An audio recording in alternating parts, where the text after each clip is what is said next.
My dear students आम ए video रे देखिबा फेडरलिज्म चैप्टर रो short question answer. What is federation? Answer हेबो in a federation there is division of power between one central government and state governments. Federation रे कोन हुए जो देश रे फेडरल सिस्टम थाए से देश रे पावर अर्थात क्षमता डिवाइड हुए सेंट्रल गवर्नमेंट और अन्य स्टेट गवर्नमेंट मानक मध्य रे। Each government exercises power in all its own area as democratic constitution। जेहेतु आम भारतीय संविधान कौन डेमोक्रेटिक अटे अर्थात गणतांत्रिक अटे तेणु एठारे जेहेतु फेडरल सिस्टम अच्छी पावर डिवाइड हुए सेंट्रल गवर्नमेंट और अन्य राज्य सरकार मध्य आउ समस्ते निज निज एरिया रे तांको पावर को एंजॉय करथांती। Write any two features of federation. Answer hmm the two features of federation are division of power between centre and states. First features होची फेडरेशन रो सेंटर अर्थात यूनियन केंद्र रे और अन्य राज्य मानक रे पावर डिस्ट्रीब्यूट होए। सेकेंड फीचर्स होची written rigid and supreme constitution. अन्य फीचर फेडरेशन रो आम संविधान होची रिटेन कॉन्स्टिट्यूशन अर्थात लिखित रिजिड अर्थात नमनीय और सुप्रीम कॉन्स्टिट्यूशन अर्थात आम संविधान स्वतंत्र अटे। 3 नंबर क्वेश्चन होची what are the main condition for success of a federation. The 3 main condition for the success of a federation are federation को सक्सेस करबा पई कोन सबू मेन कंडीशन रही। तो एठारे उत्तर हम आमे तीनोटी मेन कंडीशन को डिस्कस करबा। एठारे फर्स्ट होची desire for union among member states.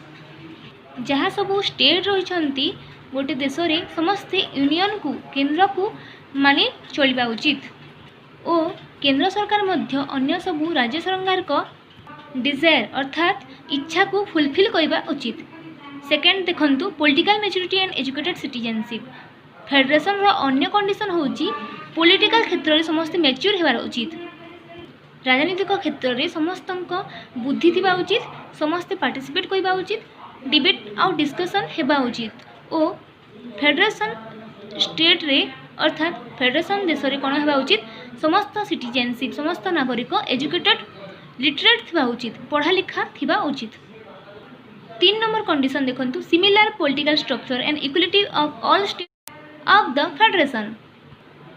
देशर गोटे फेडरेशन देशर समस्त स्टेट इक्वल इक्वालिटी पाइबा उचित समस्त क्षेत्र में इक्वालिटी समानता रहिबा उचित और समस्त पॉलिटिकल स्ट्रक्चर अर्थात राजनीतिक गठन समान रहिबा उचित सिमिलर रहिबा उचित।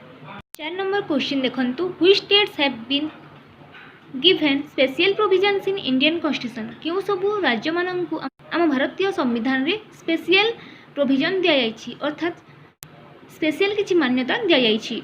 The Indian states which avail special provisions in our Indian Constitution are देखंतु जहाँ सब राज्य को आम भारतीय संविधान रे स्पेशल प्रोविजन दिया से माने हेले Jammu and Kashmir northern states like Nagaland Manipur and Assam. आम भारतीय संविधान रे जम्मू काश्मीर को आउ अन्य राज्य जेमिति नागालैंड मणिपुर आसाम एमान को स्पेशल किसी प्रोविजन दिया जायछि। किंतु आमे जानिछु 6 अगस्त 2019 रे आमर प्रधानमंत्री नरेंद्र मोदी द्वारा धारा 370 को उच्छेद करागला और जम्मू काश्मीर को मध्य 2टी केंद्र शासित अंचल रे विभक्त करागला जेमिति गोटे होची लद्दाख और अन्यटी जम्मू काश्मीर। 5 नंबर क्वेश्चन होची who are the advocates of federalism. Answer hmm federalism रो केते गोडी एडवोकेट्स होचंती Alexander Hamilton James Madison George Washington एमाने माने होचंती फेडरलिज्म रो एडवोकेट्स। 6 नंबर क्वेश्चन होची what are the two major components of federalism.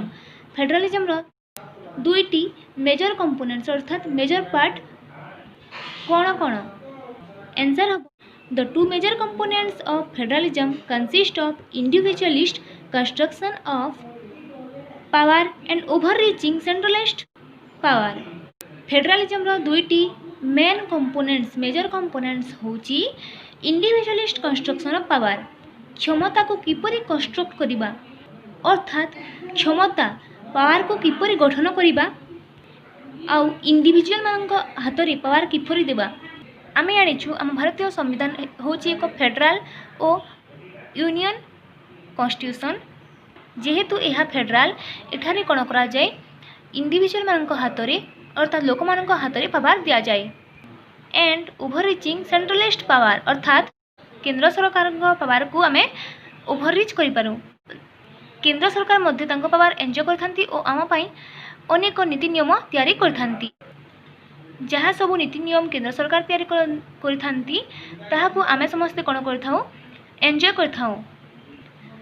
Federalism is an essential principle to US constitution US constitution रो गोटे एसेंशियल प्रिंसिपल होची federalism जहाँ भारत मध्य adopt करिछि।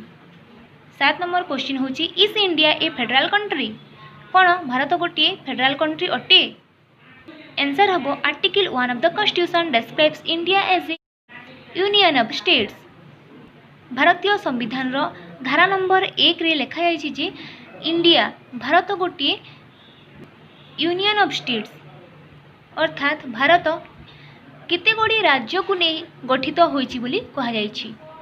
India is not a true federalism आउ आम भारत गोटे perfect federalism नुहे यह कंप्लीट भावे फेडरलिज्म नुहे।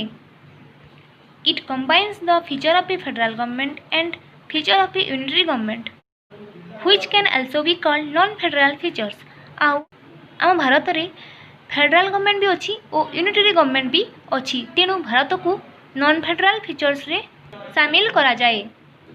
Because of this Indian is regarded as semi federal state आउ एथिपाई कौन हुए इंडिया को गोटे सेमी फेडरल स्टेट बोली कहा जाए। 8 नंबर क्वेश्चन होची व्हाट इज इंडियन फेडरलिज्म कौन answer hmm federalism in India describes the distribution of legal authority across national state and local governments in India Bharat में फेडरलिज्म कौन करे लीगल अथॉरिटी अर्थात super power को क्षमता को नेशनल केंद्र सरकार राज्य सरकार और अन्य सबू लोकल सरकार मानक मध्य पावर को डिस्ट्रीब्यूट करे बंटन करे।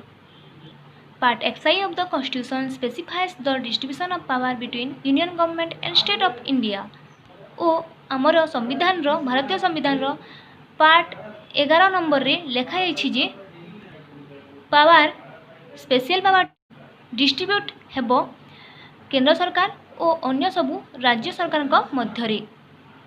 9 नंबर होची is federalism successful in India कौन फेडरलिज्म प्रोसेस टी फेडरलिज्म प्रिंसिपल टी इंडिया रे सक्सेसफुल हेउछि answer hmm federalism is a very good option of a government adopted by constitution assembly of India federalism गोटे अति सुंदर ऑप्शन टीए जहाँ को आम कॉन्स्टिट्यूएंट असेंबली एडॉप्ट करिछि जेतेबेले संविधान गठन करिला।